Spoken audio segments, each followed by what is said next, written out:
الخيط اهو طلعته لفوق، هو كان تحت طلعته لفوق.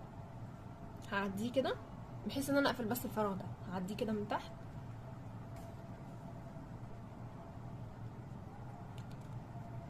هتشد كده هتلاقي الفراغ بتاعك اتقفل. هنا بقى هيجي دور الابره بتاعتي الجميله دي. هنحطها كده في اول فراغ وهنسحب الخيط بالشكل ده. ماشي، احنا دخلنا في اول فراغ اهو، اول فراغ بعد الغرزه. شايفين الفراغ الكبير التخين ده؟ لا انا ما دخلتش فيه. تمام. ولو حابين ان انتوا تدخلوا فيه اهو، بتدخلي فيه كده، بتسحب الخيط كده وتشتغلي، بس هيكون في فراغ مش لطيف، فانا هسيبه كده واسحب الخيط بتاعي كمان زي ما كنت عامله، تلاقي الغرزه نفسها اتقفلت. تمام.